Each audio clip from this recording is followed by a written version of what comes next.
deal with, you see, there is one problem, one big problem in Sahaja Yoga.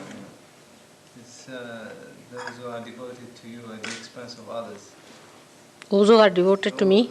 Those who use the excuse of their devotion to you, Mother, sometimes to oppress others. They are what? Sometimes people use their devotion to you at the expense of others. So, then again, the same thing, Jamail, is the same thing. You see, it is, you have to do it. All those who are doing that way. I'm just pointing out to all those. If you are using, say, your devotion to me for the oppressing of others, all right? So it is for you to see. There is nobody who can be oppressed because your spirit cannot be oppressed. Say there is X and Y. Now Y is a person who is trying to oppress X, all right? What will you oppress? He can't oppress his spirit, can he? First point, clear. Now, this fellow, if he has to have attachment to me, nobody can stop him. That is all. You all have direct relationship with me, not through anyone. If you want to accept somebody's agency, then I can't help you. But otherwise, you all have a direct access to me. You all can grow your spirits. Nobody can dominate you. Everyone has complete freedom to grow their spirit, to know their spirit, I mean to say. And the spirit is something cannot be dominated by you. Now, supposing somebody tries to oppress you. What will they oppress you in which way? They'll say, all right, we'll not have this carpet, we'll have that carpet, or have it. Somebody will say, I'll jump in the sea, jump. Just now you jump. What will they oppress you in? You see, just see that. Not in your spiritual growth. Can they? And that's how the problem starts. You see, in material things, say in an ashram now, somebody says, all right, we would like to have a photograph of Mother put there. The other will say, no, we are going to have it there. Whether you put it here or there, makes no difference, my photograph is going to work. Even in puja matters I have seen, people will say that no, Mother is sitting there, don't put your feet towards the Mother. It's a common thing, everybody knows, should not put it. But still they will say, no, we want to put it. All right, let them put it. Next time they will not, because they will know it is wrong. They will find out. So, you see, nobody can oppress anyone.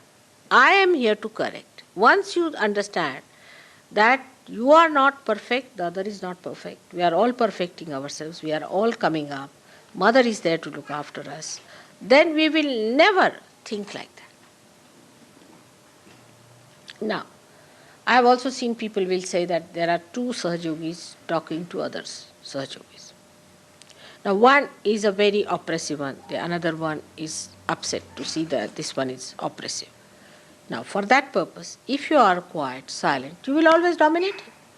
People will listen to you, not to him.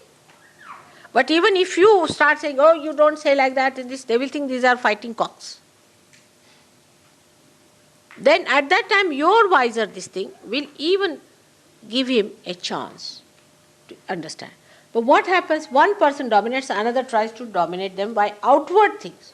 And the whole show is over. There is no need to dominate another person by outward things. He will settle down by himself if you show your dignity of your silence and of your understanding of Sahaja Yoga. There is no need just now to say, shut up, you sit down, you don't do. It's absolutely wrong. They do it. I have seen it. In my presence I have seen it. Because we still live halfway there and halfway here. The way we solve the problem, say you have to do some business. There are two people doing the business. One person says something, another says, why did you say like that? You shouldn't say. This person says to that person, you shouldn't correct me. Like that the fight is on. But that doesn't help anyway, there also. But in Sahaja Yoga it will never help. The another person can only win over by his dignity, by his quiet methods, by approaching a person properly. That's how the leaders will come up. They won't come up by shooting another person down. Not at all by any chance. That's not possible. It's not good leadership. Good leadership is judged the way you handle the situation, not the way you fight another man down. So many times I have seen, I just keep quiet, it works out. Not necessary that you should at that moment shout. There's no need. And it creates a very bad impression and very bad leadership. First of all, you cannot be dominated. This is one fact, is a truth. You can grow in your spirituality, whatever people may try to dominate in the worldly things. Thank God we don't have any organization. Thank God we don't have secretaries, assistant secretaries, under secretaries, by secretaries, upper secretaries, lower secretaries. We don't have any nonsense. Otherwise, even that would have been dominating to people. Then they would have fought that. So we don't have that problem. We don't have any money problem because we don't have all these nonsensical ideas. I have solved these problems by having no institutions, no positions. Everybody has position.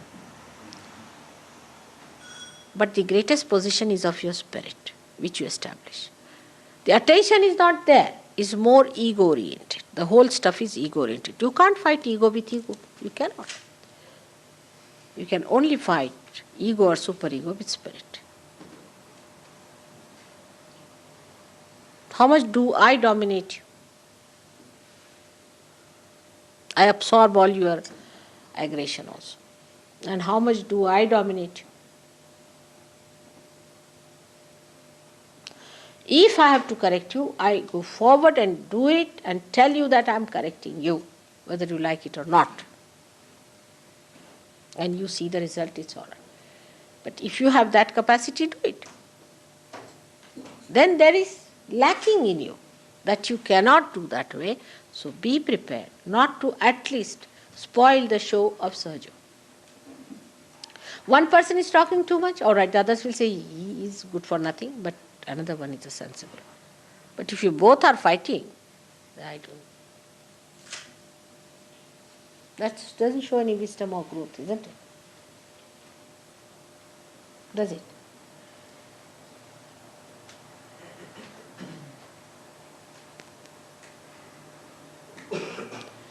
Those who think that by dominating in small things you are going to achieve anything are wrong. Actually, I have seen my grandchildren are realized souls. They are not bothered about these things.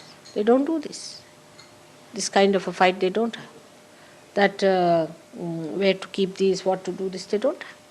Nothing. At the most, they might fight for a chocolate or something at the most. But in spiritual matters, they never fight. In spiritual matters, they never fight. That's the place one should not fight. One should not argue. That's the point, not to be argued, because truth is one. What is there to argue? You have seen all these saints, you see, those who have talked about me. What do they say? Everybody says the same thing about me. There cannot be any fight between saints. Can there be?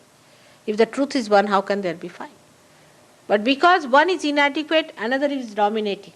Both must achieve that state. But the best is to be more dignified, more grown up, more patronizing. People will definitely take to you because you will become the leader.